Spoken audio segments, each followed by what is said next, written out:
Udah semua ya? Nggak ada yang ditunggu ya? Udah sih dok, udah. 1, 2, 3, 4, 5, 6, 7, 8, 9. 9 orang. Ada satu yang lagi ini dok, lagi di FKUI lagi. Tadi ketemu konsulen sebentar. Oh iya, jadi nggak usah ditunggu ya? Iya nggak apa-apa dok, mulai aja. Oke. Ini apa yang mau dituju dari acara ini? Kira-kira targetnya? Persiapan untuk ujian nasional dok. Oh iya.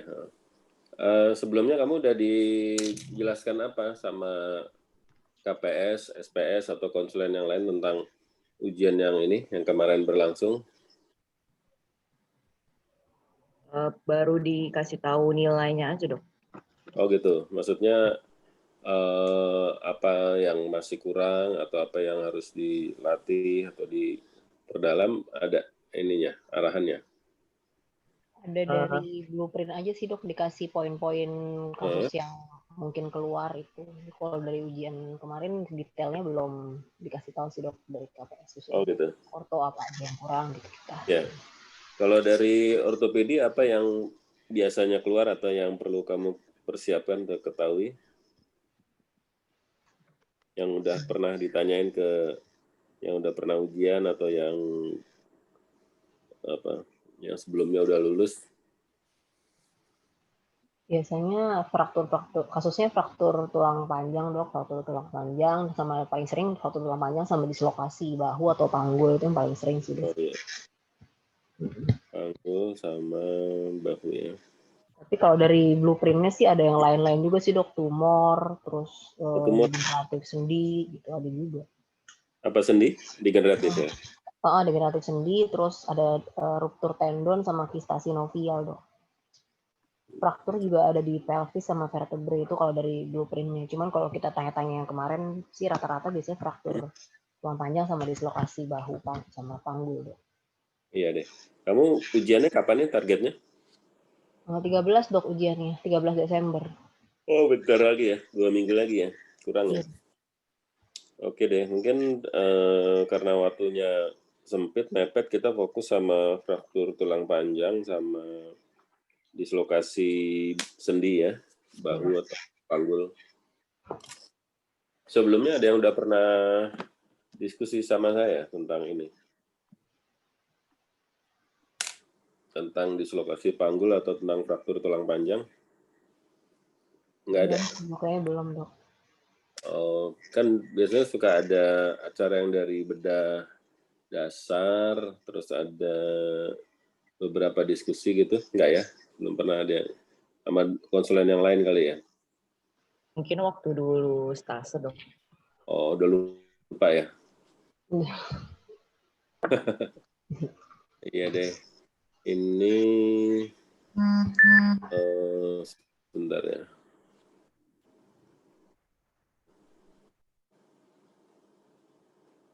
Kalau soal yang ujian kemarin, ada yang ini, ada yang ingat atau ada yang punya?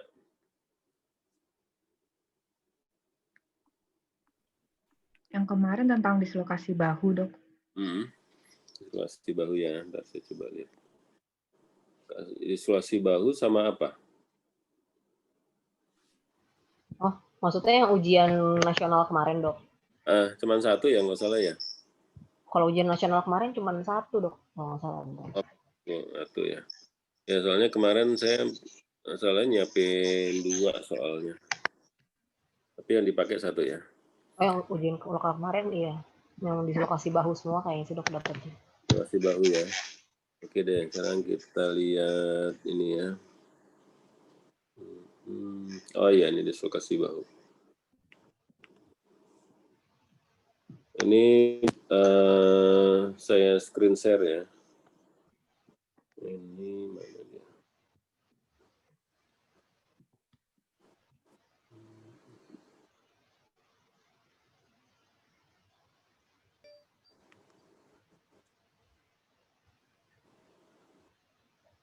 Ini kelihatan ya?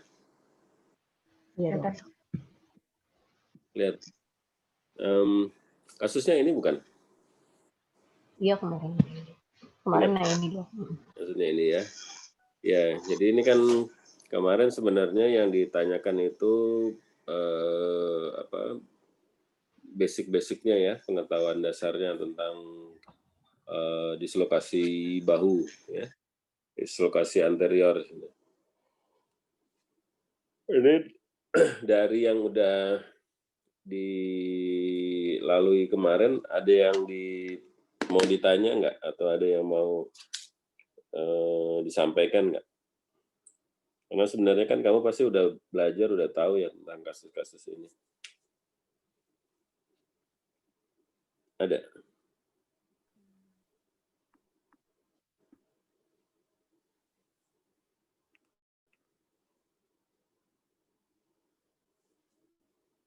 Suara saya masih kedengeran nggak? Kedengeran dong. Kedengeran. Nggak ada yang jawab jadi kayak gini. Mungkin boleh dibahas sekilas dok, mungkin supaya kan tahu yang kurangnya apa kemarin dok. Oh, yang iya. poin pentingnya. Dari yang kamu jawab kemarin kira-kira gimana? Jawabannya udah mendekati, udah tepat, atau rasanya masih ada yang ragu-ragu atau kurang gitu? Soalnya nanti kalau diulang lagi, nanti yang udah kamu tahu, diulang lagi ntar ini. Nggak efektif. Kalau, oke deh kita urutin aja. Dari anamnesis, apa yang penting atau yang perlu disampaikan dari anamnesis? Mengenai mekanisme cederanya dok. Ya, jadi ini kan kalau dislokasi ini sebenarnya bisa karena trauma atau bisa karena hal lain ya. Hal lain itu misalnya karena kejang, gitu ya, epilepsi itu juga bisa bikin dislokasi ya karena tarikan-tarikan ototnya. Jadi anamnesis itu penting ya, bagaimana nih dislokasi ini terjadi. Karena kalau misalnya itu bukan karena trauma, ya karena kejang misalnya, itu artinya kita juga mesti mengatasi underlying disease-nya. Ya. Karena kalau enggak nanti akan berulang-ulang lagi. Oke, sekarang kita bicarakan tentang yang karena trauma. Ya. Pada yang karena trauma, pada anamnesis apa yang penting?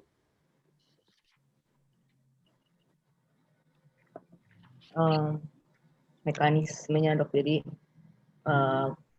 pasien sedang melakukan apa, posisi lengannya seperti apa dok?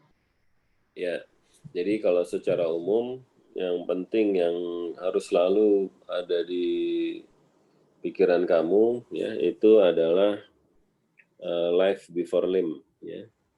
Ngerti ya maksudnya life before limb itu semua pasien trauma ya kita harus aware kemungkinan ada life threatening condition atau ada cedera lain yang menyertai ya. Jadi kalau seperti di ATLS ya ada primary survey, ada secondary survey ya. Jadi sebelum kita langsung menangani dislokasinya ya kita mesti aware kemungkinan ada masalah-masalah lain yang lebih serius ya.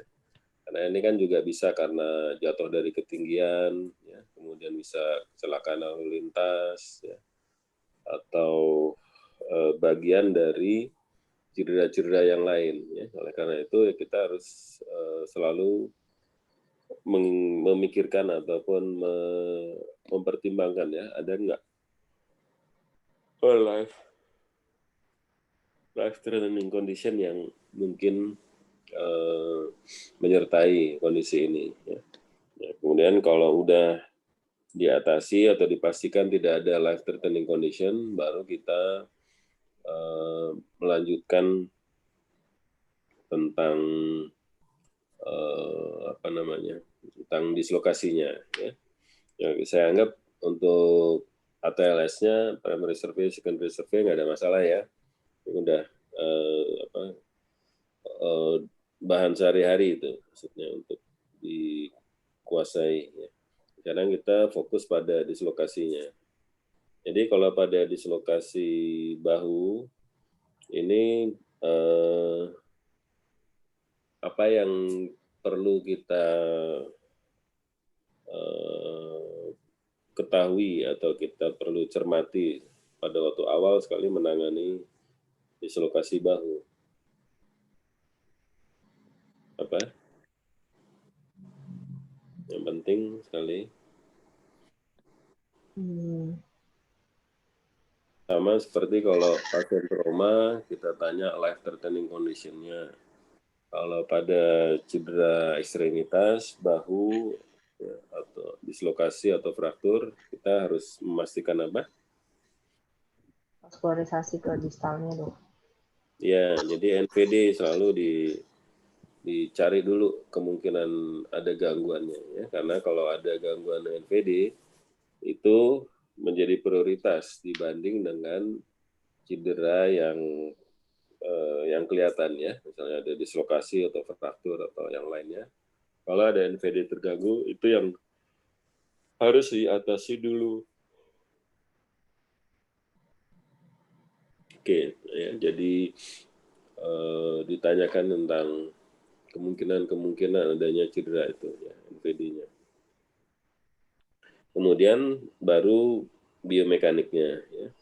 Ya, biomekaniknya kalau kita bicara dislokasi bahu yang anterior ini gimana ininya proses lepasnya yang lazim atau yang sering terjadi?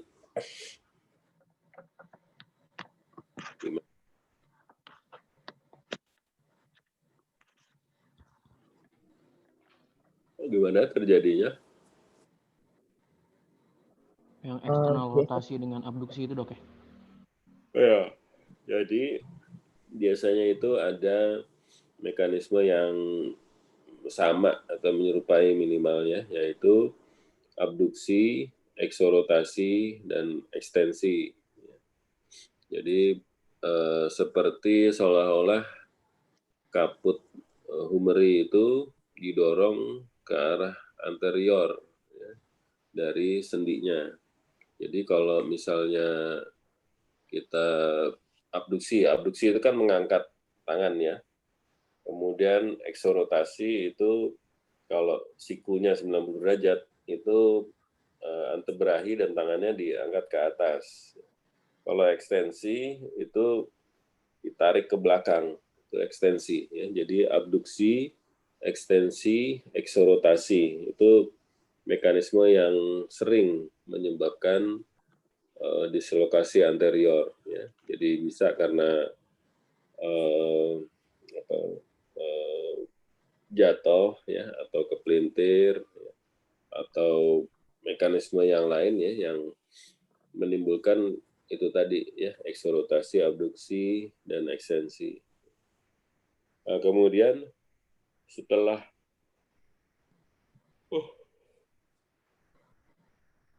terjadi dislokasi, gimana ininya? Posisi tangannya gimana? Posisi lengannya maksudnya. Ya, posisi humerusnya. Kalau dislokasi anterior gimana posisinya? Sebelum dia terposisi, dia posisinya akan begitu. Gimana?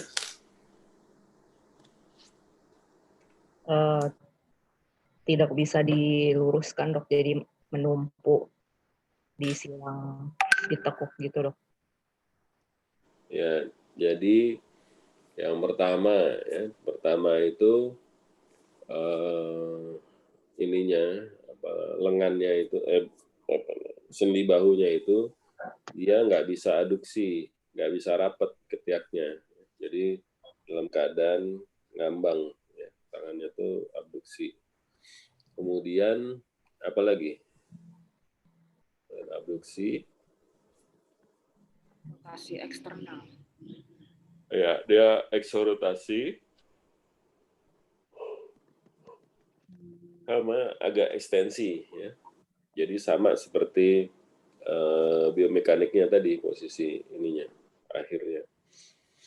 Kalau dia terposisi, dia akan bisa aduksi, bisa endorotasi, dan bisa fleksi. Itu tanda kalau dia terposisi. Ya, jadi berkaitan dengan dislokasinya, pertama itu ya biomekaniknya, kemudian akibat dari biomekanik itu pada loop-nya itu posisinya terlihat dari jauh pun terlihat ya, walaupun orang yang pakai baju terlihat tangannya akan seperti itu, dan biasanya disanggah dengan tangan sebelahnya ya, karena kalau dilepas sakit, nggak nyaman gitu. Jadi makanya disanggah pakai dengan sebelahnya. Ya, kemudian setelah itu kita periksa secara urut ya, kita periksa look feel move-nya kan, look feel move, look feel move. Pada look apa yang kita inspeksi, kita lihat apa? Ada Foldernya squaring. Deformitas di bahunya dok ya. Kalau di Iya. gambar ini kan dia jadi Ini squaring. Ya, jadi ini bahunya ini menyudut gini, karena tonjolan kaputnya itu nggak ada ya. Jadi kalau dilihat dari X-ray-nya itu dia habis gini langsung gini ya, langsung ke bawah gini. Ya, jadi nggak ada ini karena head-nya itu adanya di bawah. Tempat yang harusnya dia menonjol dia adanya di bawah. Jadi nggak ada di sini. Tapi kalau misalnya dia kaputnya tuh di sini, nah ini nanti di sini ada bagian yang menonjolnya. Gitu. Jadi dia akan jendol gitu. Ya. Jadi kita lihat bahu yang normal itu ada jendolannya ya, di bawah deltoidnya itu ada kaputnya. Ya. Jadi bahunya itu ada konturnya, ya, ada jendolnya. Jadi yang di samping itu dia bisa menggembung. Gitu. Ya, kalau dia dislokasi, ya, kaputnya ada di medial sini, nah dia ininya menjadi hilang, ya, nggak ada tonjolannya. Itu yang pertama. Kemudian yang kedua apa?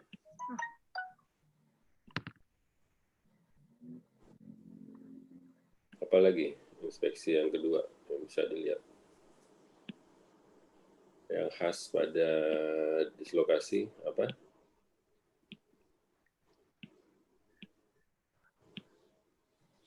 Apa lagi? Posisi lengannya tadi tuh. Iya, silengan udah. Terus silengan tuh dari jauh, dari pasien yang baru masuk kita udah lihat terusnya gitu. Nah, ini kalau udah dibuka bajunya, udah kita lihat secara langsung tadi bahunya menyudut. Ya. Terus apa lagi yang kemungkinan bisa terlihat? Ini ada jendolannya di sini. Jadi kalau kita lihat, ini dia di sini kira-kira jendol. Kalau dari klinisnya tuh di luar sini, kalau dari X-ray-nya kira-kira jendolnya di sini. Ya, jadi kalau kita lihat ini, bahunya ini, ininya, dia ada di sini. Ini pada dislokasi yang klasik ya, maksudnya anterior yang klasik. Ya. Jadi bukan yang variannya atau yang beda tempat gitu. Jadi biasanya pada daerah di sini ada apa nih? Di bawah klavikula itu ada tonjolan nih di sini. Tonjolan apa?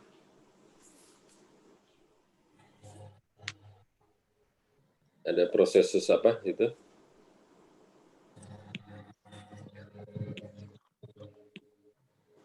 Apa? Prosesus apa? Kan ada otot yang dari sini nih. Ototnya ke sana. Ototnya namanya apa? deltoid dok. Deltoid kan ke sini. Oh, Deltoid itu bicep dok ya. bicep yang mana? Yang kaput longus.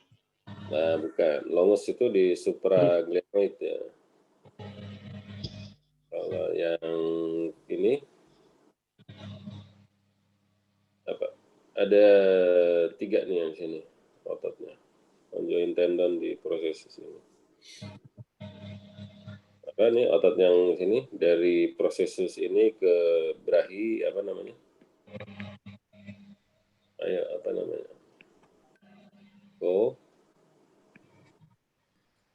Coracoid.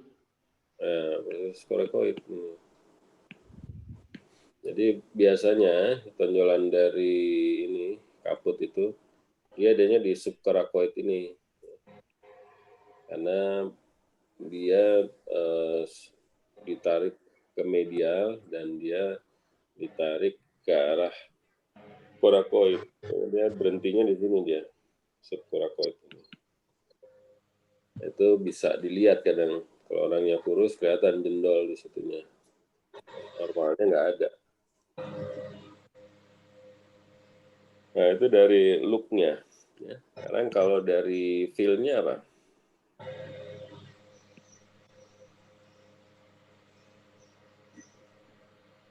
Apa dari feel-nya?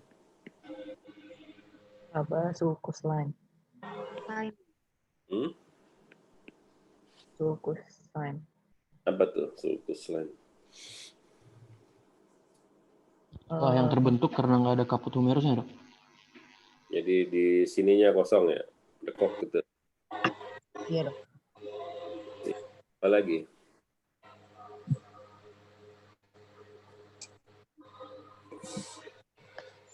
Apa lagi?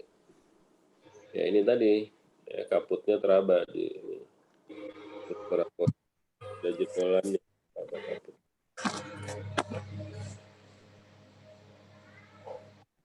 Ada lagi nggak?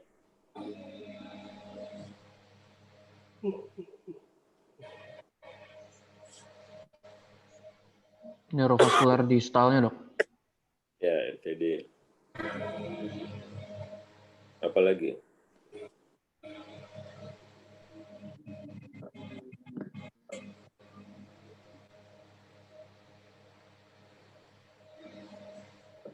Ada lagi nggak? Nah ya, yang utama itulah ya kira-kira yang perlu mendapat perhatian atau perlu ditemukan. Dan kemudian kalau dari move-nya apa yang dari move-nya? Terbatas karena nyeri.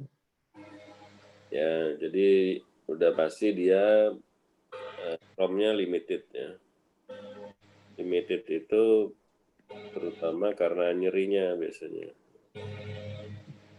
Tapi juga sebenarnya karena dia apa namanya dislokasi ya, jadi otot-otot yang berinsersi di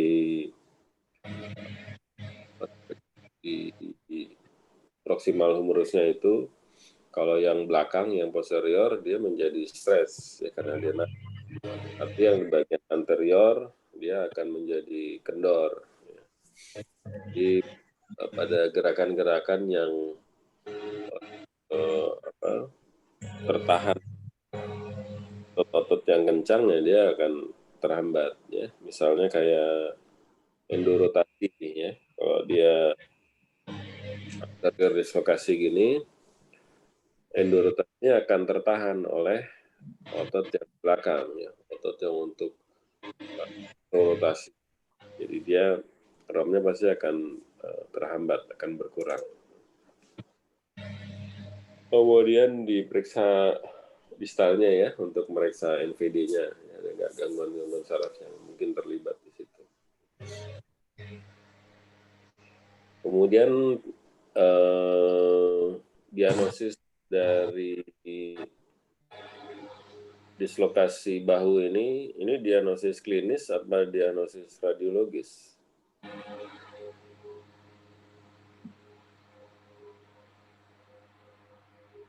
Gimana diagnosisnya?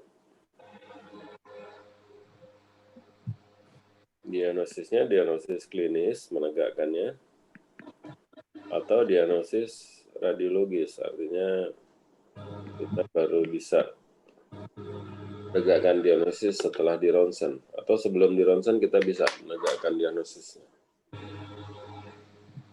Perlu ronsen, Dok. Oh? Perlu apa enggak? Perlu, Dok. Perlu. Kalau misalnya nggak ada ronsen terus gimana? Ronsennya mati, orangnya nggak ada. Atau kalau masih pakai film, filmnya habis. Gimana? Atau izinnya habis. Izin Bapeten.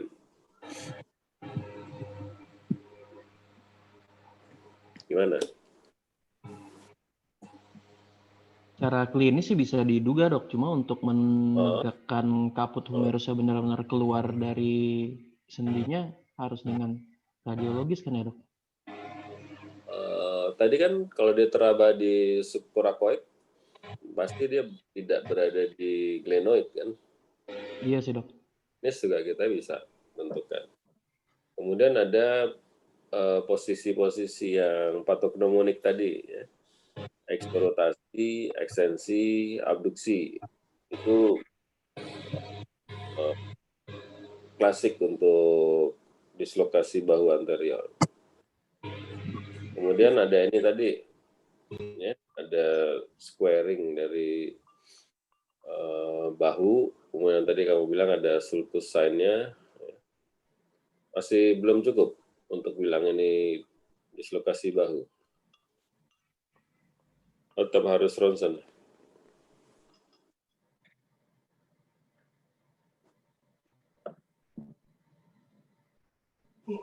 Kalau klinis mungkin udah bisa, Dok. Ya, jadi pada umumnya ya kasus seperti ini adalah kasus klinis ya, artinya misalnya di tempat kejadian ya orang main bola jatuh, tabrakan, terus tangannya, bahunya sakit gitu. Nah, itu mesti bisa kita mengetahui ini fraktur atau dislokasi. Karena DD-nya itu aja kan, fraktur, dislokasi, atau kontusio jaringan, ya, atau ruptur ya, dari rotator cuff gitu. Ya, tapi kalau dia udah abduksi, eksorotasi dan ekstensi itu udah patognomonik untuk dislokasi. Nah, sekarang kalau untuk melakukan reposisi harus kita melihat ronsennya enggak? Artinya kalau nggak ada ronsen kita nggak melakukan reposisi. Kalau mau reposisi harus, Dok. Harus, supaya apa? Untuk menilai sebelum sama sesudah reposisi. Oh, ini kalau misalnya fasilitas X-ray-nya nggak ada, ya, radiologisnya nggak bisa memenuhi atau nggak bisa membuat X-ray-nya gimana jadinya?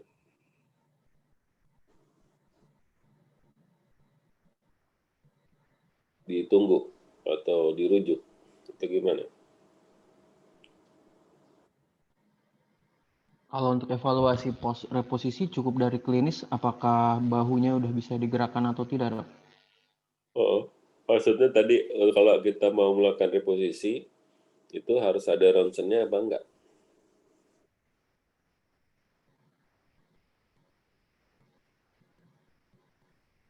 Jadi kalau nggak ada itu kan artinya bisa memang nggak ada, artinya gitu tidak mengerjakan reposisi atau delay, orangnya pergi atau belum siap alatnya, nunggu.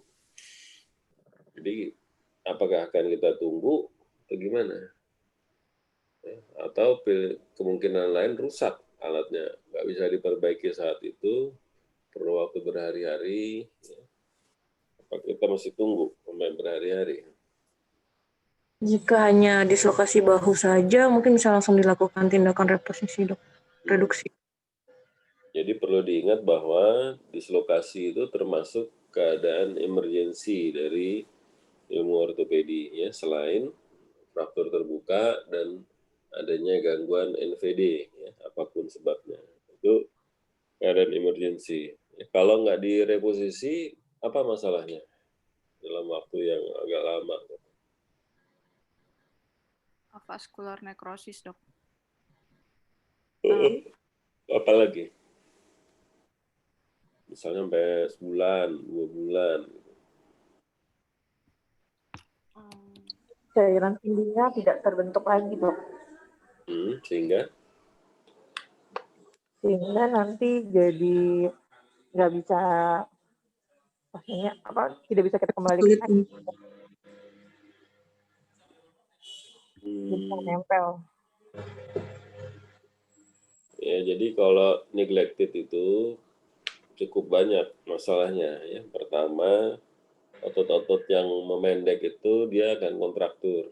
Sehingga kalau kita mau kembaliin, kita mau reposisi, seringkali berat dan seringkali rusak ujung-ujung permukaan sendinya. Ya. Jadi risiko-risiko itu ya mungkin timbul. Ya. Jadi kalau secara klinis kita udah bisa menegakkan diagnosisnya, ronsennya sebelum operasi apa gunanya? Sebelum reposisi apa gunanya kira-kira? Apa yang kita mau lihat dulu sehingga baru kita memutuskan oh ini reposisi gitu. Apa yang mau dilihat dari ronsennya? Memastikan posisi kaput humerusnya, Dok. Oh. Untuk Terhadap apa? Terhadap glenohumeral. Glenoidnya. Ini kalau dari ini masih belum jelas kira-kira dari klinisnya. Ini kaputnya ada di sini, ini glenoidnya ada di sini, ini kaputnya di sini,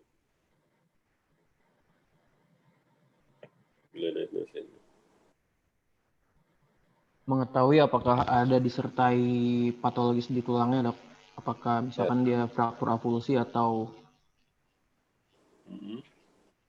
yang sehingga tidak bisa dengan nanti reposisi saja karena ada masalah di tulangnya juga. Menjadi tidak bisa direposisi atau menjadi tidak stabil? Mana yang dimaksud? Tidak stabil, Dok, kalau direposisi. Tidak stabil. Jadi kalau misalnya ada fraktur seperti itu, ya kita apain kalau ada fraktur dislokasi? Kan kalau misalnya operasi dia perlu persiapan dan sebagainya. Apa nggak sambil menunggu persiapan operasi kita reposisi aja supaya dia posisinya benar.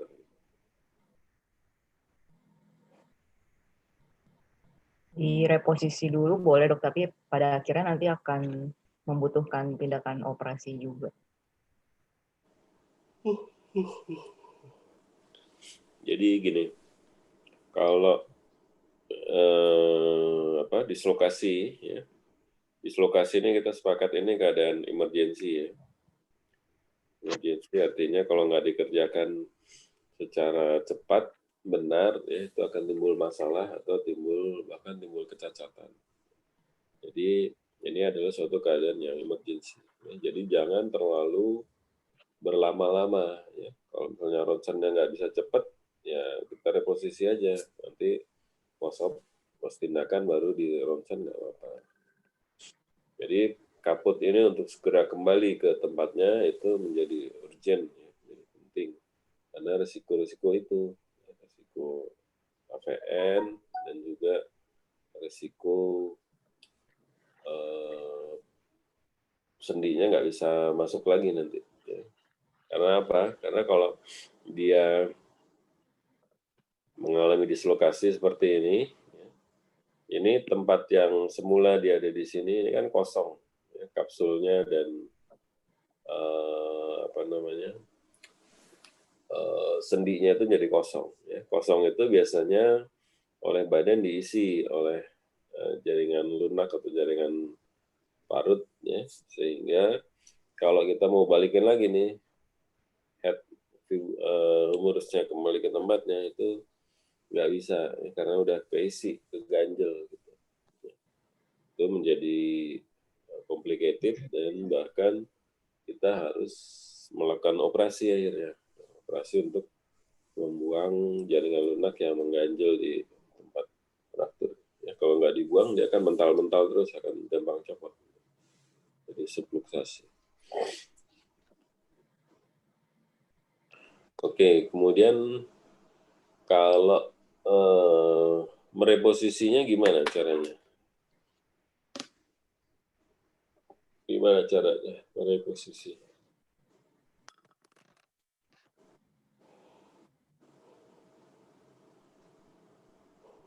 Ada apa aja ya? Beberapa manuver, Dok. Apa? Ada beberapa manuver. Apa aja misalnya yang populer atau yang biasa kamu kerjakan? Ada traksi counter traksi, Dok. Nah, apa tuh?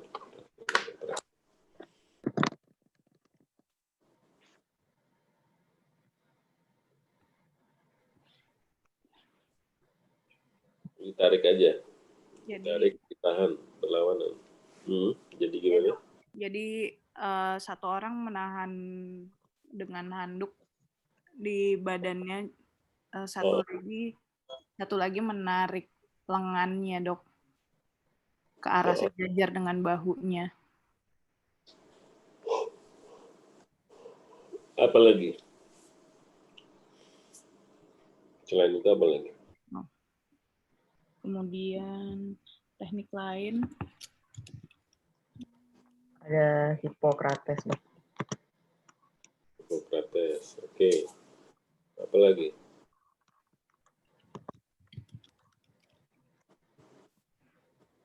Saya yang milk tuh teknik milk teknik. Milk. Ya. Milk itu gimana? Diapain? Pasiennya lengannya di sini, diposisiin bahu diposisikan fleksi 90 derajat, Dok. Habis itu dia dieksorotasi pelan-pelan, dieksorotasiin pelan-pelan sampai ada bunyi clocknya gitu, Dok, masuk ke sendinya lagi. Ya. Jadi gini, kalau kita lihat ya, sendi bahu itu dia kan terdiri dari ini kaput ini ya.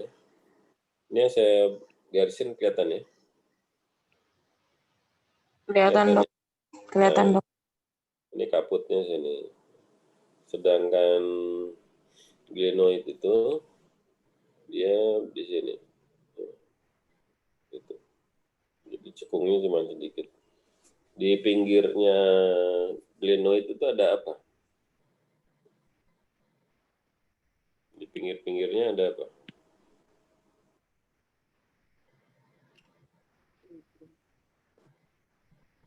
Ada apa? Ligamentum. Ya, yang penting di sini itu ada rimnya. Jadi ada tulang rawannya, ada jaringan fibrosnya, ya. Kemudian ada kapsulnya. Ya. Kapsulnya dari semuanya ada kapsul. Jadi kalau misalnya ya, kita reposisi ya, dalam posisi begini, kita langsung masukin gini, masukin sini. Ini kira-kira gimana dampaknya terhadap struktur yang ada di sendi itu? Terjadi erosi, terkikis. Ya, dia bisa nabrak ya, merempet dan nabrak, bisa mengganggu atau bisa merusak ininya, gerakan dan sendinya. Kemudian ada teknik apa lagi? Koher, Dok. Koher. Ya, kalau koher itu gimana? Lengannya diaduksi, difleksi, terus dirotasi eksternal, terus humerusnya didorong, Dok. Terus dirotasi internal.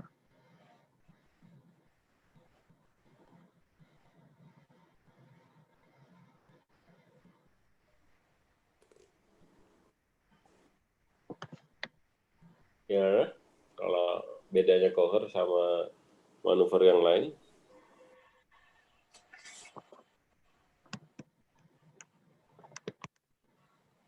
Gimana?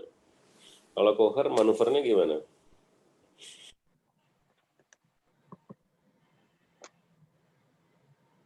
Sikunya dibuat 90 derajat dulu, Dok. Kemudian lengannya dirotasikan 75 derajat ke lateral.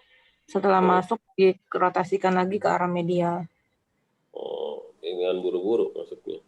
Jadi pertama dia sambil ditarik, dia dieksorotasikan. Jadi dia ditraksi, longitudinal traction, sama dieksorotasikan. Ini tujuannya apa? Dilakukan traksi dan eksorotasi. Biar nggak bentur dengan rimnya yang di atas itu, Dok. Kalau ditarik dia menjauh ya, berarti menjauh dari glenoidnya. Itu ditarik dia menjauh, kemudian kalau dieksorotasi supaya apa? Tujuan.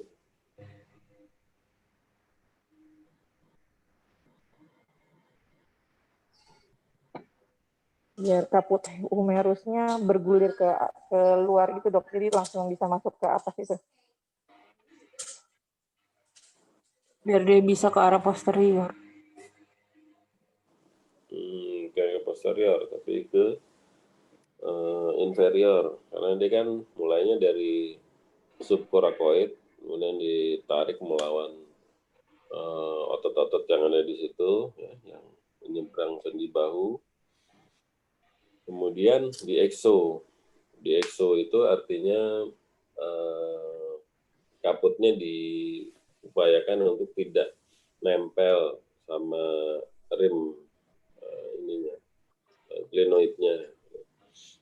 Kemudian setelah ditraksi, eksorotasi, diapain lagi?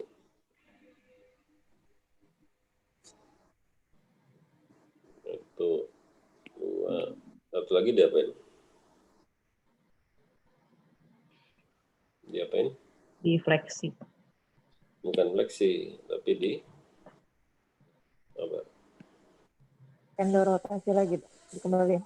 Juga dia diaduksi. Jadi udah ditarik, kemudian diekso, kemudian diaduksi, ya, diarahkan sikunya itu menuju ke sifoidnya. Nah, pada saat itu kaput dan shaft itu sudah dibawa, ya, maksudnya dibawa, diantar ke tepinya glenoid. Ya, tepinya glenoid. Jadi kalau kita lihat ininya, ya, perubahannya itu, kalau dengan Kocher, ya, itu nanti setelah ini ditarik, ya, ini kan pertama ditarik, yang kedua tadi dieksorotasi, ya, kemudian dibawa aduksi ke sana. Ya. Pada waktu diaduksi, ini dia kepalanya itu nggak nyangkut di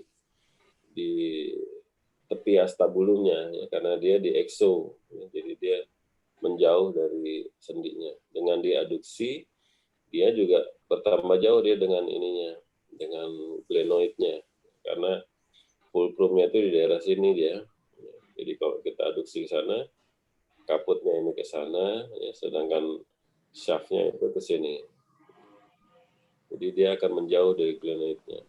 Nah, setelah dia didistraksi seperti itu nanti pada posisi akhirnya itu glenoidnya akan berada di tepi dari tepi dari ininya, glenoidnya, ya. Nanti kaputnya itu akan ada di sini. Ini ke sana. Nah, ininya ke sana gitu. Kaputnya begini. Ini masih dalam keadaan eksorotasi, ya. Posisinya begini. Kemudian sambil dirasain, ya, ininya, pergerakannya itu pelan-pelan di endorotasi. Jadi kaput itu diantar, bukan diseret. Kalau yang metode yang lain, ya, sampai bunyi klek dan sebagainya itu umumnya diseret. Ya. Jadi glenoid itu misalnya seperti Mills dan sebagainya itu sebenarnya dia diseret masuk ke dalam glenoidnya. Ya. Tapi kalau cocker itu diantar, ya, diantar sampai pinggirnya, kemudian diendorotasi baru dia masuk. Gitu. Ya, jadi akhir dari gerakan cocker itu seperti posisi imobilisasi Velpo akhirnya. Ya. Jadi dia akan masuk dan kemudian lengannya diposisikan aduksi dan endorotasi, ya, karena itu yang paling stabil, ya, yang paling rileks ya untuk kapsul yang stretching atau yang cedera. Bisa ditangkap ya itu cocker. Jadi bergeraknya atau perjalanan kaput menuju ke glenoidnya itu perlu dipahami dan dimengerti ya. Dia masuk lewat mana, kemudian bagaimana mekanismenya dia masuk ke dalam sendinya. Jadi kalau dengan begitu itu resiko terhadap terhadap kerusakan yang terjadi akibat reposisinya itu bisa lebih minimal sebenarnya gitu ya. Tapi yang perlu diingat pada reposisi ya, itu juga ada beberapa hal ya. Jadi mesti dipersiapkan. Ya. Jadi jangan datang langsung di reposisi ya. Itu kalau udah agak lama, udah beberapa jam biasanya udah kesakitan dan susah. Jadi persiapan itu yang diinginkan adalah relaksasi ya, dari otot-otot di sekitar sendi, kemudian juga pasiennya tidak merasa nyeri, ya, dibius. Karena kalau dia nyeri, pasti akan kontraksi, ototnya akan mempertahankan tulangnya nggak bisa bergerak. Nah, jadi dipersiapkan pasiennya dengan pembiusan, ya, dengan muscle relaksan, ototnya rileks. Ya. Nah, setelah itu baru kita melakukan reposisi, ya. Posisi dengan teknik-teknik yang tadi. Kemudian setelah masuk itu masuk secara klinis, ya. Artinya deltoidnya jendol lagi, gitu ya. Dan kaput yang di sini hilang. Kemudian posisinya bisa aduksi, fleksi, dan endorotasi, ya. Itu menggambarkan bahwa reposisinya berhasil ya masuk.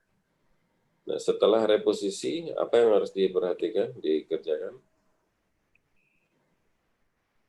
Apa? Ronsen ulang, Dok. Apanya? Di ronsen. Oh, belum di ronsen. Penting ini. Minta pasien untuk bergerak. Jangan. Tangannya. Jadi itu kita cek, ya, kita cek ke arah posisi yang menjadi arahnya biomekaniknya tadi ya, bagaimana prosesnya itu dicek. Ya. Kalau misalnya dia eksorotasi seberapa jauh sampai dia mulai kayak mau lepas gitu. Kemudian juga abduksi, ya. Seberapa jauh abduksinya, seberapa jauh eksorotasinya, dan seberapa jauh ekstensinya yang membuat sendi bahu itu akan lepas. Ya. Jadi sambil dipegang, diraba, dilihat ininya, kestabilannya atau ketetapannya kaputnya itu berada di glenoidnya. Itu harus dinilai itu, ya. Karena kalau misalnya ada fraktur, ya, fraktur kaputnya atau fraktur dari glenoidnya, itu bisa menyebabkan instability. Ya. Jadi kalau ada instability, ya kita mesti kalau mau dibenerin ya, jadi selesaikan masalahnya, kita harus cari ya, ada lesion nggak di situ, bangkat lesion ya, atau ada fraktur avulsi, atau ada fraktur dari glenoidnya, itu dicari ya. Kalau misalnya nanti memang terbukti ada dan terdapat instabilitas, ya, kemungkinan besar kita perlu melakukan open reduction dan memfiksasi patahan tulangnya itu supaya dia bisa lebih stabil. Ya.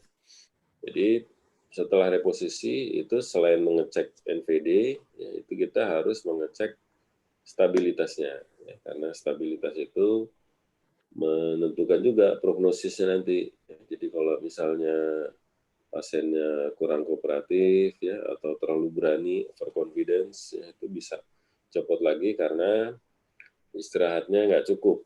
Ya. Jadi kalau istirahatnya cukup dengan menggunakan Velpo itu 3 minggu atau 1 bulan, ya, menunggu sampai jaringan lunaknya betul-betul sembuh. Setelah itu baru secara gradual di stretching, ya, dilatih lagi supaya bisa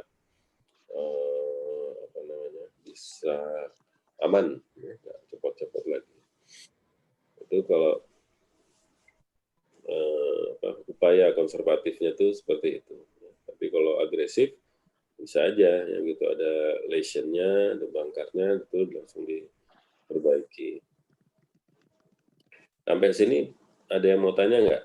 Apa ada jelas tentang dislokasi bahu? Jadi Velpo bandage-nya itu 3 minggu ya, Dok? Iya, jadi Velpo ini posisinya gimana Velpo? Fleksi, aduksi, rotasi. Endorotasi ya. Nah, ini posisi yang paling stabil biasanya, fleksi, aduksi, endorotasi. Ya. Jadi kalau pada posisi itu, selain dia stabil mempertahankan kaputnya tetap di dalam glenoidnya, dia juga menyebabkan jaringan lunaknya itu, soft tissue-nya ya, terutama rotator cuff-nya itu bisa kembali dengan keseimbangan, ketegangan dari tonus otot-ototnya ya, supaya dia sembuh itu balance ya. Karena perlu diingat di glenoid ini ya, glenohumeral ini stabilitasnya itu bukan karena sendinya atau bukan karena bentuk tulangnya, yang utama justru adalah rotator cuff ya. Jadi rotator cuff itu yang menjaga bahu itu ditarik ke arah medial ya supaya nggak gampang copot. Ya, jadi Velpo ini dipahami ya posisi yang benar. Posisi yang benar itu sikunya oleh kranonnya itu berada di depannya sigmoid ya. Proses sigmoideus. Kemudian telapak tangannya itu memegang bahu yang kontralateral ya, bahu seberangnya. Nah, itu Velpo yang maksimal yang benar ya. Nah, kemudian tinggal bagaimana kita memfiksasinya ya, bisa dengan plester yang gede di tangannya itu di pundak kontralateralnya, kemudian dibantu dengan Velpo bandage ya, menggunakan elastik perban untuk menahan lengan yang sudah terreposisi itu, kaputnya tetap di dalam posisi yang diharapkan. Nah, 3 minggu itu adalah waktu yang diperlukan untuk healing, ya, penyembuhan dari soft tissue-nya. Ya. Jadi dengan 3 minggu diharapkan soft tissue-nya sudah mulai contracted dan sudah mulai healing, ya, sudah mulai sembuh. Tandanya adalah kalau digerakkan itu bukan sakit tapi tertahan. Ya. Tertahan itu bisa karena memang ada contracted di daerah sekitar sendinya, baik kapsul maupun tendon-tendonnya. Ini bisa juga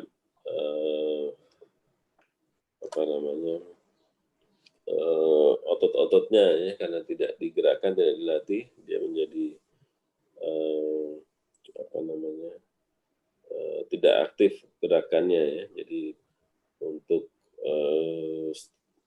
kontraksi dan stretchingnya itu nggak seimbang ya, karena posisi yang tadi di dalam posisi Velpo itu posisi yang ekstrim di sisi satunya ya. Jadi fleksi, aduksi, endorotasi, lawannya adalah kan ekstensi, abduksi, dan eksorotasi. Nah, itu range of motion-nya itu lingkup geraknya nggak penuh dan dia bergeser ke arah velpo-nya tadi, ya, posisi velpo. Jadi kalau misalnya nanti udah dilepas 3 minggu atau 1 bulan, nah dia harus dilatih lagi untuk stretching untuk supaya gerakan sendi bahunya itu bisa lebih baik. Ya. Karena kalau diikutin terus velpo-nya, lama-lama kontraktur, dia nggak bisa lagi untuk abduksi, eksorotasi, dan ekstensinya. Jadi perlu dipersiapkan. Ya. Nah, kemudian setelah reposisi, ini dipakein velpo bandage ya. Tadi 3 minggu. Nah, setelah itu apa? Apa yang kita lakukan setelah 2 minggu pasca velpo bandage pada dislokasi anterior post reduction? Apa? Rehabnya atau ininya apa yang diperhatikan? Di ronsen dulu dok. Ya, oke, di ronsen. Terus diapain lagi? Edukasi pasien untuk tidak olahraga yang menggunakan lengan dulu dok.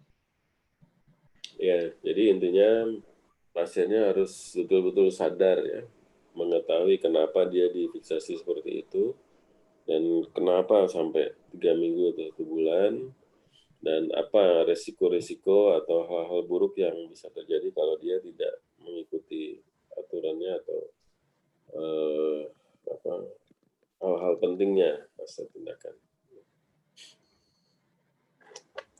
Nah, setelah velpo 3 minggu ini, biasanya pasien mulai merasa tidak nyeri ya, minimal nyerinya atau nggak nyeri, tapi dia stiff ya, kaku ininya, otot-ototnya, sendinya tuh kaku. Nah, ini biasa terjadi karena imobilisasi lama dan pada satu posisi ya. Pada satu posisi yang kita anggap netral. Jadi kalau bahu seperti ini biasanya dia akan turun romnya, akan kayak ketahan gitu. Jadi tanda untuk mulai fisioterapi adalah itu tadi, ya, nyerinya udah nggak ada, tapi dia ada hambatan rom. Ya. Bukan sakit, tapi kencang. Gitu. Nah, udah sampai tahap itu, baru dimaksimalkan untuk rehabilitasi. Rehabilitasinya tujuannya adalah untuk mencapai ROM-nya, range of motion-nya, yang senormal mungkin. Ya. Kalau soal kekuatan ototnya, itu bisa belakangan, bisa dilatih belakangan. Jadi nggak perlu semuanya dikerjakan. Ya. Jadi tujuan-tujuan itu yang difokuskan. Tapi kalau misalnya ditambah untuk relaksasi otot, ya, kemudian untuk membuat menjadi lebih nyaman, sirkulasi lebih baik, itu silahkan aja. Ya, mau dipanasin, mau dipijat, boleh. Tapi untuk sendinya, ya itu pertama dia harus bertahap dan diyakinkan bahwa kita tidak berlebihan dalam melatihnya sehingga menginjus kemungkinan dislokasi kembali. Kita harus harus mengendalikan ya dari awal pasca reposisi sampai nanti dia kontrol dan sampai nanti dia bisa beraktivitas semula. Kalau misalnya itu bisa dicapai, ya prognosisnya biasanya baik. Oke, ada lagi yang mau ditanya? Mau nanya dok, kemarin waktu ujian untuk ronsennya itu selain ronsen shoulder, terus yang proyeksi apa lagi ya dok? Apa yang mau kita lihat dari X-ray-nya itu? Posisi sendinya dok. Untuk melihat apa dia anterior atau posterior? Iya itu, sama mau ngelihat juga apakah ada lesi patologis. Jadi sebenarnya kalau untuk lihat anterior posterior mah nggak perlu pakai ronsen kan, karena dia bisa teraba ya.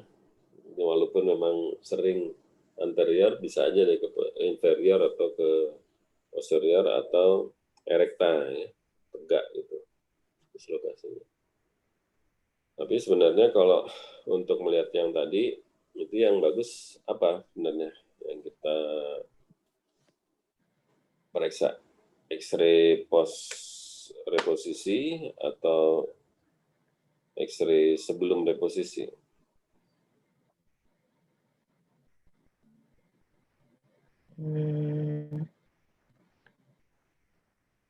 Setelah reposisi. Iya, jadi setelah reposisi boleh aja dibikin lagi ya untuk memastikan ya atau mendokumentasikan bahwa memang ini udah reposisi dalam posisi yang baik ya. Tapi kalau kita mau lihat lesi-lesinya itu apa yang kita perlukan? X-ray, CT scan, atau MRI? Yang mana? Kalau lesi-lesi tadi, CT scan. Ya, ingat tadi kalau ini untuk soft tissue kan utamanya. Ini kalau ini ya umum. Jadi mau mana? CT scan, MRI. Ingat yang tadi ya. Jadi apa sih yang menjaga kestabilan sendi dari bahu? Ya, yang menjaga kestabilan adalah ada komponen tulangnya walaupun bukan mayoritas. Ya. Kemudian ada soft tissue-nya, ya, kapsul, kemudian rotator cuff dan sebagainya. Itu harus dinilai ya, apakah cederanya juga merusak soft tissue yang tadi fungsional untuk menahan stabilitasnya atau enggak. Ya. Kalau memang ada kerusakan atau ada instability yang berlebihan ya akibat dari kerusakan soft tissue, termasuk juga avulsi dari tepi sendinya, nah itu kita harus pertimbangkan untuk melakukan upaya-upaya untuk menstabilkan sendinya. Ya. Dan dalam menjaga supaya sendinya stabil, ini sebenarnya bisa operatif atau konservatif, ya tergantung dari instabilitasnya itu seberapa parah, seberapa berat. Ya, kalau instabilitasnya ringan, mungkin bisa konservatif aja. Artinya kita nggak perlu selalu open reduction atau dilakukan prosedur-prosedur untuk menstabilkan sendi. Kalau misalnya berat, ya memang ada ruptur, ada fraktur, ya, kemudian ada instabilitas yang berat ya akibat dari frakturnya, soft tissue-nya, ya, kita harus perbaiki itu ininya, repair. Ya. Begitu. Ada lagi yang ditanya tentang ini dislokasi bahu?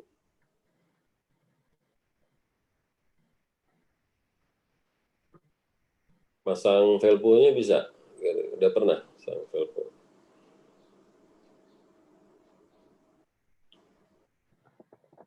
Udah.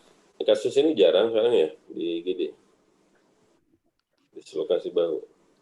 Kayaknya dulu hampir tiap minggu ada nih kasus gini. Sekarang jarang ya? Dok di persahabatan, saya waktu itu lagi stase persahabatan ada. Saya juga dapatnya di persahabatan, Dok. Oh gitu ya? Di RSM nggak sempat nyampe, udah keburu masuk kali ya? Ya. Ya, jadi untuk dislokasi bahu ini memang perlu pengalaman ya, artinya perlu menangani pasien dengan dislokasi bahu. Ya.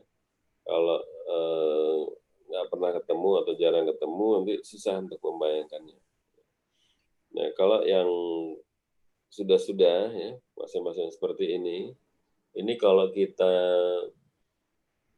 melakukan reposisi di dalam pembiusan ya, dalam general anestesi untuk mendapatkan relaksasinya, itu seringkali begitu pembiusannya sudah terbius, yang sudah siap, itu baru kita mau gerakin, dia udah masuk sendiri. Gitu. Ya. Jadi kadang-kadang joke-nya adalah kita mesti standby pada waktu anestesi membius, ya, karena kalau kita nggak standby, nanti yang mereposisi itu bisa anestesinya atau perawatnya yang jagain. Ya, kita datang udah masuk. kan nggak seru ya, maksudnya kita udah mendapatkan jasa medik dari tindakan reposisinya, tapi yang mereposisi bukan kita gitu kan, nggak ini ya, nggak pas gitu. Jadi kalau pasiennya dibius, kita udah pegangin tangannya, ya. Jangan sampai diserobot atau dimanipulasi oleh orang lain. Karena kadang ya begitu selesai bius, pasiennya rileks, kita baru mau gerakan dia udah masuk. Gitu. Itu pada kasus yang mudah reposisinya bisa seperti itu ya, karena kesulitannya biasanya karena otot yang spasme begitu, ototnya sudah dilumpuhkan, udah rileks, masuknya gampang. Ya. Jadi kalau dibius kamu standby, nunggu gitu ya. Jangan belakangan katanya, telat. Ada lagi yang mau ditanya tentang ini, dislokasi bahu?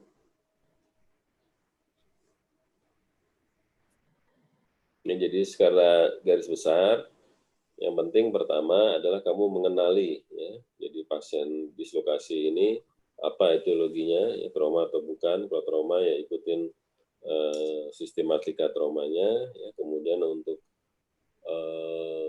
dislokasinya, kamu tahu biomekaniknya, ya. Kamu pastikan NVD-nya, ya. Kemudian memilih reposisi yang paling cocok untuk pasien tersebut, ya, tentunya dengan persiapan dan dengan teknik yang baik. Kemudian pasca reposisi kamu cek NVD dan stabilitasnya, kemudian difiksasi, diimobilisasi dalam posisi velpo, ya, yang paling stabil selama 3 minggu atau 1 bulan. Setelah itu dilakukan stretching untuk mengembalikan ROM-nya, ya, secara aktif dan pasif. Itu kira-kira ininya, resumenya dari dislokasi bahu. Oke, kalau nggak ada pertanyaan kita terusin ke fraktur ya. Yang berikutnya nih tentang ini. Ini sebenarnya kemarin disiapin juga, cuman kemarin waktunya pada pas-pasan semua jadi nggak muncul kasus yang berikutnya. Nah ini contoh yang sering juga ya, selain fraktur femur, juga sering fraktur kruris ya. Tibia fibula. Jadi kalau pada kasus seperti ini, pada anamnesisnya apa nih yang ditanya? Apa? Ayo. Mekanismenya, Dok. Oh, tunggu dulu. Ini kan kalau kita selalu tanya. Dulu, berarti. Ya, ini trauma atau bukan? Kalau lihat bentuknya, nih bentuk trauma, ya, karena faktor patologis nggak begini. Life before limb, ya, ini selalu diingat, life before limb. Ya. Jadi pastikan dulu ABCD-nya, ya, primary survey-nya, kemudian baru kita melakukan ininya, penanganan pada limb-nya. Ya. Nah, kalau penanganan pada limb-nya, ini yang penting NVD-nya. Ya. Jadi NVD-nya jangan sampai kecolongan. Yang udah dioperasi atau di gips, atau pulsasinya nggak teraba. Ya. Nggak tahu kapan hilangnya pulsasinya, apa baru datang, apa pada waktu dimanipulasi, atau belakangan baru timbul. Ya, itu harus dijaga, dihindari. Nah, kalau pada anamnesis, ini kita perlu tanya biomekanik juga nggak? Perlu, Dok. Perlu, buat apa biomekanik?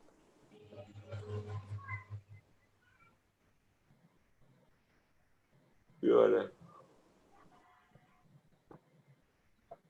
Untuk mengetahui cederanya.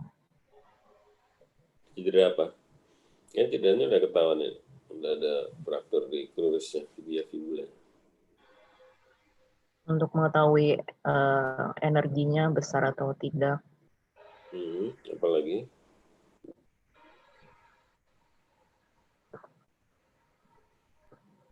Memperkirakan kerusakan soft tissue-nya, Dok. Iya, jadi biomekanik itu penting ya untuk kita pertama tadi berkaitan dengan life threatening condition-nya. Kenapa kita perlu tanya biomekaniknya? Karena mungkin aja frakturnya ini disertai dengan cedera di tempat lain atau kerusakan yang tidak terlalu jelas tapi lebih berbahaya atau lebih penting ditangani dahulu. Ya, jadi kita harus tetap waspada. Jadi dengan biomekanik kita kan tahu, misalnya dia ketabrak mobil kecepatan tinggi, atau jatuh dari ketinggian, ya, atau kejepit apa, gitu. Itu kita bisa pertimbangkan atau perkirakan kemungkinan timbulnya masalah di tempat lain. Nah, kemudian di sini juga penting waktu, ya. Udah berapa lama nih terjadinya? Ya, karena kalau misalnya udah cukup lama, nah kita perlu hati-hati kemungkinan kompartemen sindrom. Jadi kalau kita nggak waspada, kita nggak cepat-cepat menangani, ya, tahu-tahu udah kompartemen sindrom, ya, prognosisnya jadi jauh lebih jelek. Ya. Jadi harus dijaga supaya bisa tertangani dengan baik dan aman. Ya. Kemudian dengan biomekanik ini kita tahu bagaimana proses patahnya. Nah, ini kalau kita mau melakukan terapi konservatif, ini menjadi penting. Ya. Konservatif ini karena apa? Penting pada fraktur kita tahu biomekaniknya untuk menangani secara konservatif. Ya, sebutlah pakai gips misalnya.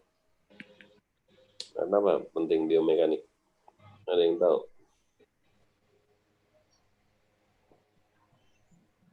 Ada yang pernah pasang gips nggak? Semuanya pernah? Pernah, Dok. Pernah. Ya. Jadi biomekanik ini berkaitan dengan cara reposisi dan cara imobilisasi supaya dia bisa stabil. Ya, jadi penting ditanyakan ini. Pertama tadi ya, cedera soft tissue-nya apakah dari belakang, dari lateral, atau dari medial, dari depan. Itu masing-masing mempunyai risiko dan mempunyai kecenderungan untuk berkaitan dengan cedera-cedera yang lain, terutama NVD. Ya. Jadi kalau dari depan ketabrak, angulasi ke posterior, itu ada risiko cedera pada neurovaskular belakangnya karena tekanan dari fragmen frakturnya. Kalau dari lateral, ya, situ ada peroneus, terutama pada daerah proksimal, ya, daerah sini. Kalau itu ada patah atau pada memar dari situ, ya, kita harus waspada kemungkinan peroneal palsy. Caranya ya dia mempersarafi kompartemen ini kan, anterior dan lateral. Lateral untuk eversi, anterior untuk dorsifleksi. Dicek PD-nya. Kemudian juga yang penting juga untuk penanganan adalah kita masih lihat di mana periosteumnya yang intak, ya, di sebelah sini atau di sebelah sini yang intak. Ini sangat tergantung dari bagaimana biomekaniknya atau bagaimana terjadinya fraktur tersebut. Ya. Katakan misalnya frakturnya itu ditabraknya ini ya dari anteromedial misalnya. Gitu. Nah, dia akan angulasinya kan akan begini. Patahnya itu akan begini sebenarnya. Sebelum dia balik lagi. Nah, kalau begini, ini artinya periosteumnya yang di sisi sini itu intak, ya, kendor, tapi yang di sininya putus. Ya. Jadi kalau kita reposisi, ya, kita dorong dari sini, ya, dia bisa rapat lagi. Nah, kita bisa menentukan ya, titik-titik molding kita untuk melakukan fiksasi secara lebih kuat, ya, lebih baik gitu. Ya. Itu ada yang namanya 3-point fixation. 3-point fixation. Nah, 3-point fixation itu katakan kalau misalnya periosteum yang intact, kita akan memberi tekanan itu, ya, pressure moldingnya itu pada daerah fraktur, sini, kemudian di sini, sama di sini. Ya. Jadi nanti kalau dipasang gips, ya daerah sini masih ditekan, sini tekan, ya, sehingga periosteumnya itu akan menjadi tegang. Ini kalau misalnya dia didorong dengan 3-point fixation itu, periosteum bagian anteromedialnya akan tegang sehingga dia bisa mempertahankan fragmen itu menjadi lebih stabil. Itu pentingnya biomekanik. Kemudian kalau pada pemeriksaan fisiknya, apa yang kira-kira penting?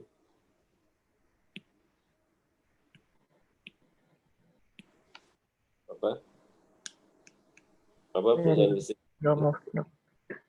Betul? Tetap perlu biomove dulu. Ya, jadi sama seperti tadi ya, tentang life threatening condition, ini secara umum dikerjakan, kemudian pada lokal, atau lokalisnya tadi ya, NVD-nya, dan sistematika biasanya, lalu fail move. Nah, jadi kalau kita menangani tungkainya, ya sekarang anggap tungkainya udah, yang lain-lain udah bagus, tinggal tungkainya aja. Ya, kita melakukan pemeriksaan ini untuk menghindari atau mendeteksi kemungkinan ada komplikasi yang sering dan berat di sini, yaitu compartment syndrome. Nah, compartment syndrome ini hafal kan ya gejalanya ya? 5P, Dok. 5P, tapi sebenarnya yang paling penting adalah stretch pain-nya. Nah, stretch pain ini bisa dipakai sebagai semacam diagnosis dininya untuk kompartemen sindrom ya. Kalau kita ragu, kita udah mulai nggak tegang, ya kita lakukan stretch pain sesuai dengan kompartemen yang berkaitan dengan arah kita melakukan stretch-nya. Ya. Jadi kalau pada ankle kita pasif stretch ke arah dorsifleksi, itu kita memeriksa kompartemen posterior. Ya. Tapi kalau kita plantar fleksi, ya, kemudian kita inversi, itu kompartemen anterior dan sebagian lateral itu bisa dideteksi. Ya. Jadi kompartemen sindrom ini merupakan keadaan yang emergensi juga ya, karena mengangkut NVD dan kerusakan jaringan yang luas di dalam kompartemen tersebut ya. Jadi ini juga sebenarnya diagnosis klinis ya. Jadi kalau kita udah melihat tanda-tandanya itu ada, nah kita harus waspada terhadap ini. Jadi jangan sampai nanti diteruskan menangani selesai, tapi NVD-nya nggak teraba, ya. Kompartemennya ternyata berat. Gitu. Nah, itu harus diwaspadai. Nah, kemudian kalau kita sudah melakukan pemeriksaan tersebut, ya, kita membuat ronsen, ya. Ronsennya AP lateral, ya. Jadi kalau cuma satu gini, kamu harus ingatkan. Ya. Jadi ini kita butuh foto lateral, ya. Gunanya untuk apa? Untuk mendapatkan gambaran yang lebih detail ya, dari beberapa arah, sehingga kita bisa memperkirakan 3 dimensi dari keadaan tulangnya itu seperti apa. Ya, angulasi posterior, kalau dari AP gini kita nggak bisa lihat. Ya, ke anterior kita nggak bisa lihat. Jadi mesti lihat AP lateral. Kemudian kalau kita sudah mendapatkan ini, ya, kita sudah melihat adanya fraktur di luris ini, apa yang mesti kita kerjakan untuk penanganannya? Apa penanganannya gimana nih fraktur ini? Apakah Ini frakturnya terbuka atau tertutup, Dok? tertutup? Ini penanganan itu selalu dibagi dua kan? Apa itu? Konservatif atau operatif? Ya, konservatif. operatif. Ya. Nah ini sebaiknya kalau ujian ini disebut ya. Jadi pada prinsipnya kalau misalnya dibilang tertutup ya, karena kalau terbuka pasti operasi karena untuk melakukan diberi demam. Ya. Jadi kalau tertutup prinsipnya ini bisa ditangani secara konservatif, bisa secara operatif.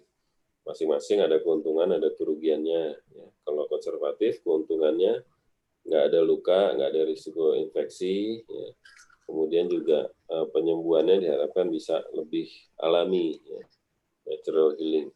Tapi kerugiannya adalah ya reposisinya kadang tidak bisa kontak 100%, ya, tapi accepted. Ya. Accepted itu artinya nggak ada deformitas dan secara fungsi nantinya tidak akan banyak perubahan atau penurunan.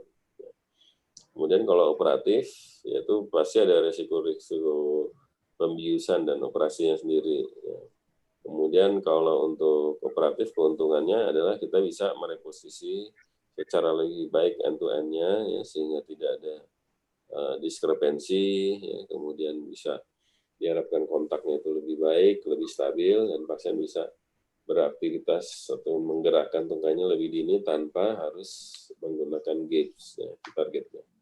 Nah, kerugiannya yaitu risiko-risiko tadi, ya, risiko pembiusan, risiko operasi. Ya, dari pembiusan ada, dari operasinya juga ada. Ya. Jadi perdarahan, kemudian cedera neurovaskuler, ya, gangguan penyembuhan luka dan sebagainya itu adalah risiko dari operatif. Ya. Tapi keuntungannya adalah kita bisa mereposisi dengan baik, dengan cepat bisa melakukan aktivitas atau latihan lebih dini.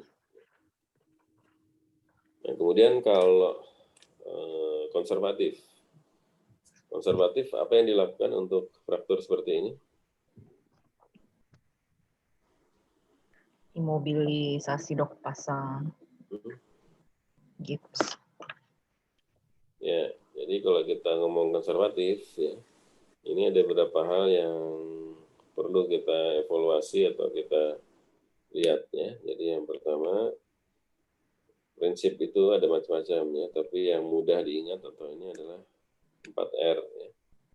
Yang pertama itu recognition, kemudian yang kedua itu reduction atau reposition, yang ketiga itu retaining atau imobilisasi, yang keempat ada rehabilitasi. Jadi dari R yang pertama, rekognisi ini kita mengetahui persis selain dari masalah medisnya, tapi juga masalah sosial ekonomi dan hal-hal yang mungkin menunjang pilihan penanganan ataupun hal-hal yang perlu diperhatikan. Ya. Jadi dari segi agama, pekerjaan, hobi, ya, atau ada aktivitas yang khusus yang berkaitan dengan tempat yang cedera, nah itu kita perlu ketahui. Nah, itu menyesuaikan nanti targetnya dan apa yang akan kita lakukan. Kemudian reposition ya kita lihat apakah displace atau enggak, kemudian ada kontaknya atau enggak, accepted atau enggak, alignment-nya, ya, deformitas atau enggak. Kemudian setelah kita melakukan reposisi, ya, reposisi tadi juga berkaitan dengan biomekanik, ya, untuk mengetahui ke arah mana kita menekuknya atau menariknya dan melakukan 3-point fixation-nya. Kemudian kita melakukan retaining. Ya. Retaining itu mengimobilisasi bagian proksimal dan distalnya sehingga bisa terimobilisasi dengan baik secara accepted sehingga nanti sembuh dalam keadaan itu dan tidak menurunkan, ya, fungsi ataupun fisiologi dari tulang tersebut. Ya. Jadi sembuh itu kan dia perlu waktu, ya, minimal itu sekitar 3 bulanan, ya, sampai bisa nanti ninjak lagi kalau semuanya normal, semuanya baik. Dan kemudian selama belum terreposisi, belum konsolidasi atau belum terjadi kalus yang cukup baik, itu dia harus diprotek dengan gipsnya. Ya. Tapi kalau operasi, ya kita tunggu aja terus sampai dia sembuh sendiri. Setelah itu baru kita mulai bearing, ya, menginjak, menapak. Nah, kemudian rehabilitasi.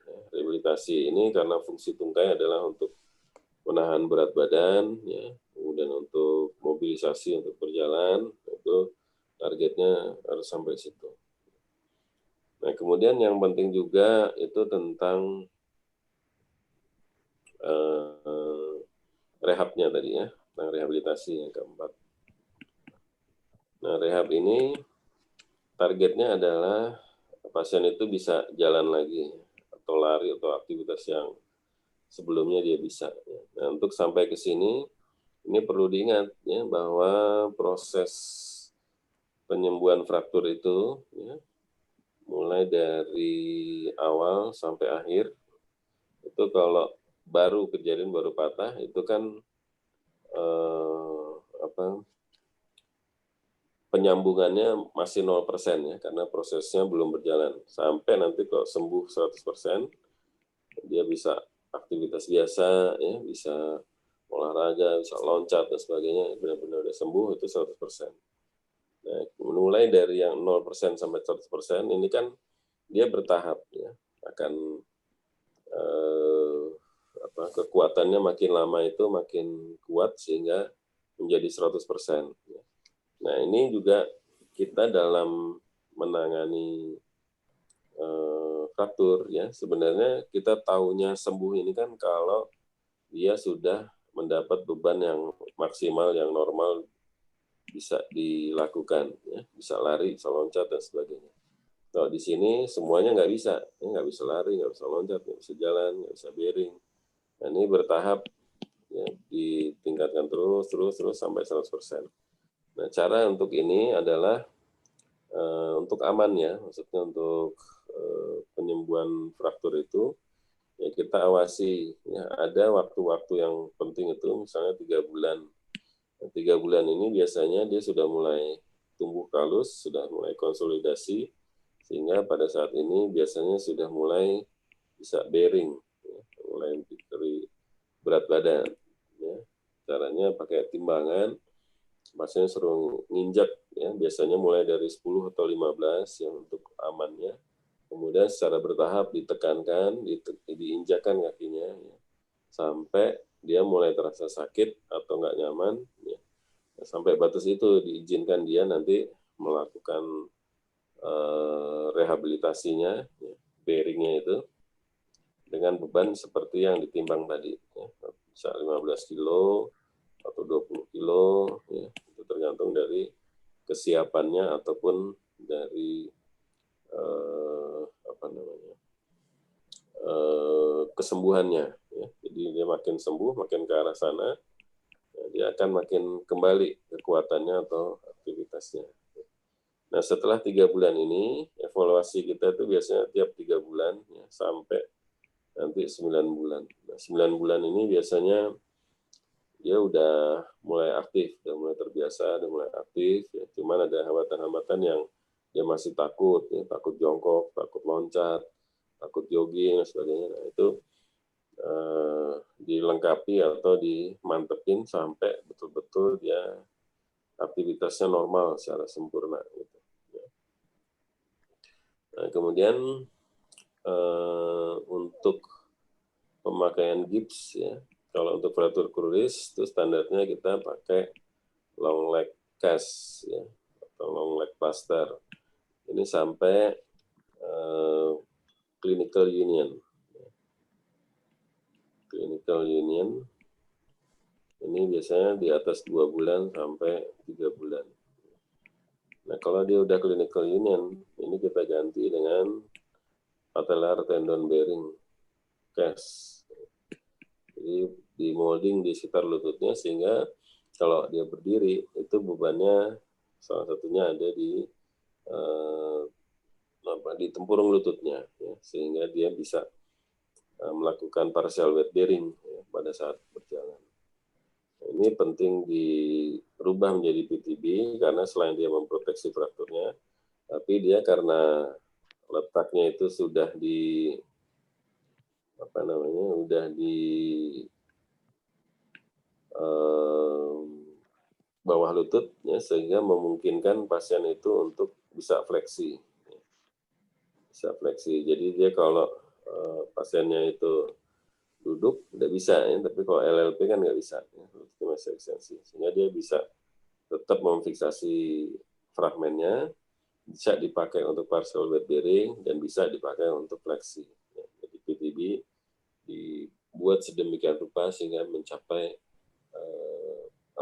tujuan atau hasil itu seperti itu. Ya, jadi kalau dia bisa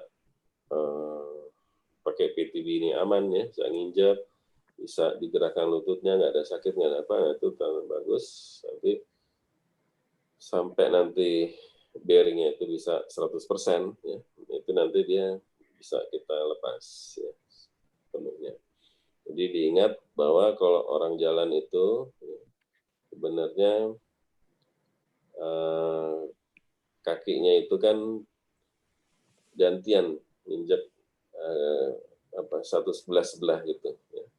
Jadi satu kaki harus bisa menumpu 100%. Ya. Jadi kalau ini kaki kiri, nanti yang kaki kanan juga begitu. Ya, dia harus bisa menumpu pada kaki kirinya. Ya. Jadi kalau udah bisa berdiri kaki satu-satu begini, baru dia bisa jalan secara normal. Ya. Dan perlu diingat juga bahwa union itu bukan satu-satunya syarat nih untuk bisa jalan dengan baik. Jadi masih ada syarat lain, misalnya keseimbangan, kemudian kekuatan otot. Kekuatan otot ini terutama quadricep sama abduktor panggul. Ya, jadi kalau itu bisa seimbang, bisa berdiri kaki satu gantian, kemudian otot-ototnya kuat, dan biasanya jalannya akan bagus. Ya. Sampai sini ada yang mau tanya tentang fraktur tulang panjang, fraktur kruris? Semuanya udah pernah pasang gips ya? Ada yang belum? Udah semua, Dok. Udah semua ya? Udah, Dok. Jadi memasang gips itu adalah suatu keterampilan ya. Jadi harus berlatih atau mengerjakan berulang-ulang. Ya. Dari masalah pemasangan gips ya, yang penting itu kamu tahu bahayanya dan tahu bagaimana mencegahnya. Bahayanya itu yang sering adalah constriction, masangnya terlalu kencang, atau pressure sore, ya, akibat nggak pakai padding yang adekuat, ya. Atau kaku sendi, ya, akibat terlalu lama, bisa jadi. Nah, kalau tahu masalah-masalah itu, ya, kamu harus bisa mengendalikannya. Ya. Kemudian masang gips itu, ya, itu harus stabil, ya, tapi juga aman. Ya. Jadi makin kencang dia makin stabil, makin kendor dia makin aman. Nah, ini dicari keseimbangannya. Jadi dia cukup kencang tapi aman. Ya. Itu ada namanya skin tight. Ya. Kalau kita pasang gipsnya itu bisa skin tight, itu stabilitasnya akan tinggi. Ya. Ditambah dengan molding di daerah-daerah yang perlu, ya, biasanya di sekitar sendi itu perlu di molding supaya dia lebih stabil. Kemudian juga syarat-syarat untuk memfiksasi dua sendi, ya, proximal distal itu juga diperhatikan. Jadi kalau misalnya kayak LLP, jangan proksimalnya itu cuma beberapa senti di atas lutut, nah itu nggak akan efektif ya, karena tidak memfiksasi sendi lututnya, ya, sehingga kemungkinan terjadi deformitas atau gerakan di fragmen itu lebih besar. Kemudian memasang gips itu juga perlu diingat ya, bahwa gips itu kalau yang biasa itu kapur plus perban. Nah, jadi pastikan bahwa airnya itu cukup, ya, cukup merendam mengenai semua butir-butir kapurnya itu. Kemudian dipasangnya itu menggelinding mengikuti kontur permukaan kulit. Jadi bukan dibalut, jadi digelindingkan ya, supaya dia kontak dengan kulit dan lekuk-lekukannya itu lebih baik ya, untuk mendapatkan skin tight yang baik. Kemudian tebalnya lapisan juga masih cukup ya. Pada anak kecil, ya, orang normal, orang yang tidak kooperatif, pada orang tua, nah itu beda-beda ya ininya ketebalannya, tergantung dari apa yang ingin kita capai ya dari fiksasinya. Kemudian juga perlu dijaga ya supaya tadi airnya bisa menyerap dan waktu dikeringkan itu dia homogen. Keringnya tuh homogen, artinya nggak ada pori-porinya dan antara lapisan luar dan lapisan atasnya itu menyatu. Karena kalau tidak homogen biasanya gampang pecah. Ya, kalau dia homogen dia akan seperti genteng itu. Ya, kalau dipukul-pukul dia garing gitu. Kemudian juga, tadi lupa pakaian padding. Padding itu dipakainya. Jadi kalau misalnya roll padding begini, itu kan kita memasangnya ya, membalutkannya itu overlapnya setengah. Ya. Jadi ini balutan yang pertama misalnya segini, nanti balutan yang kedua ini segini, ini balutan yang ketiga ini segini. Jadi overlapnya setengah-setengah supaya mendapatkan ketebalan yang merata. Ketebalan yang merata bisa memproteksi tonjolan-tonjolan tulang, itu stabilitasnya akan lebih baik. Lebih kuat, ya. Kalau misalnya ada constriction itu jepitan itu akibat pemasangan gips, ini jawabannya harus di bivalve. Bivalve itu benar-benar bivalve, ya, artinya dibuka dari proksimal sampai distal, atau distal sampai proksimal. Jadi jangan dibuka separuh atau dibuka hanya sebagian, ya. Karena constriction itu bisa dia di proksimal, bisa di tengah, bisa di distal, ya, di beberapa tempat. Jadi kalau kita tidak melakukan bivalve, bisa aja dia masih berlangsung ininya pembengkakannya atau jepitannya dan berisiko untuk timbul compartment syndrome. Ya. Jadi jawabannya bivalve, kemudian difiksasi sementara dengan tali atau elastic bandage, ya, kemudian dievaluasi, nanti kalau udah siap untuk pasang gips lagi, baru dipasang gips lagi yang pas, ya, maksudnya nggak terlalu kencang tapi juga nggak terlalu kendor. Oke, ini udah semua diomongin kayaknya. Atau ada yang mau ditanyain lagi yang belum jelas tentang penanganan konservatif pada fraktur? Ada yang mau tanya? Dok, mau tanya dok. Tadi yang apa namanya? Yang habis pasang PTB hasil itu dok, itu sampai dia bisa 100% atau itu dipasang berapa bulan juga kayak yang long leg test pertama terus kita lepas lagi ganti yang lain lagi begini. Oh, ininya PTB. Ya. Iya dok. Jadi PTB ini sebenarnya peralihan ya, dari yang tadinya non weight bearing, ya, non weight bearing sampai nanti dia partial weight bearing, bahkan sampai full weight bearing. Jadi kalau non weight bearing itu pada waktu dia pakai LLP masih ngambang, ya. Itu bisa juga kita pakai PTB, tapi belum diinjakan atau belum dikasih beban yang lebih, tapi tujuannya lebih untuk fleksi di sendinya. Nah, ini juga kalau udah sticky itu cukup stabil, ya, nggak gampang longgar, nggak gampang muter dan sebagainya, asal moldingnya baik. Kemudian partial weight bearing ini sampai pasien nanti mulai menapak dengan tetap memakai PTB-nya, mulai napak secara bertahap ditingkatkan sampai nanti akhirnya full weight bearing. Jadi full weight bearing ini biasanya nanti gipsnya udah rusak tuh di telapaknya karena ini udah nginjek penuh di itunya. Nah kalau udah sampai situ, ini tinggal dibuka nanti. Ya, untuk waktunya ya dari ganti PTB sampai nanti dibuka ini bervariasi. Ya. Tapi yang penting di antara sini ini penambahan partial weight bearing-nya, ya, Ini harus dilakukan secara bertahap. Nah, bertahap ini dengan batasan kalau menambahkan itu tidak timbul sakit dan tidak timbul rasa bergeser ya, atau bergerak di dalam fraktur site-nya.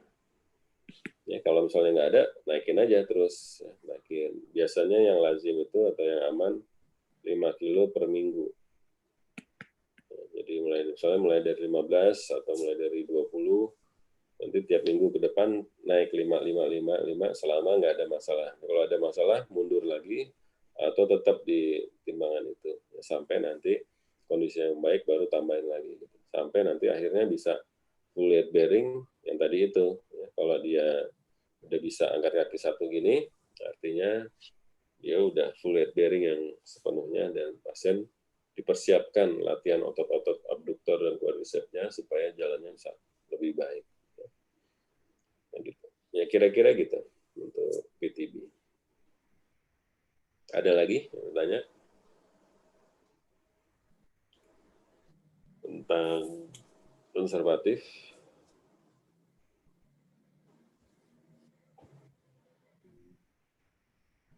Udah jelas semua. Ini tadi tentang bahu, tentang ortokuris ya. Oke deh. Jadi kalau misalnya udah semua, nggak ada lagi ya, kita bisa sudahi untuk hari ini. Ya. Nanti kalau misalnya ada pertanyaan atau ada yang ingin diklarifikasi, silakan ya. Pada kesempatan yang lain atau melalui WA juga boleh kalau misalnya susah ketemunya. Ya, nanti mudah-mudahan sebelum tanggal 12 udah cukup ya persiapannya atau kemantapannya dalam melakukan melakukan persiapan ujiannya ya. Oke. Nggak ada yang tanya lagi ya? Kalau nggak ada ya udah cukup ya, mudah-mudahan apa yang dibicarakan, yang dibahas itu bisa menjadi bekal ya, bisa bermanfaat buat kamu nanti ujian. Ujiannya nanti pakai Zoom juga rencananya? Iya, Dok. Di Jakarta? Iya, Dok. Oh iya. Pengujinya ada berapa sih? Dari mana aja? Seluruh Indonesia? Iya dok, tapi pembagiannya belum tahu dok. Oh gitu, masih nanti ya. Oke deh, kalau misalnya nggak ada lagi, saya kira cukup di sini ya. Mudah-mudahan bermanfaat dan bisa lulus nanti semua ujian ya.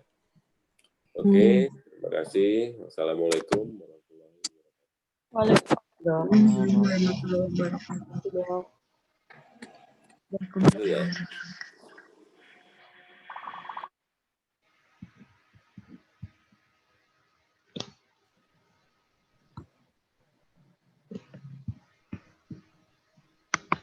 Ini kita pindah nih.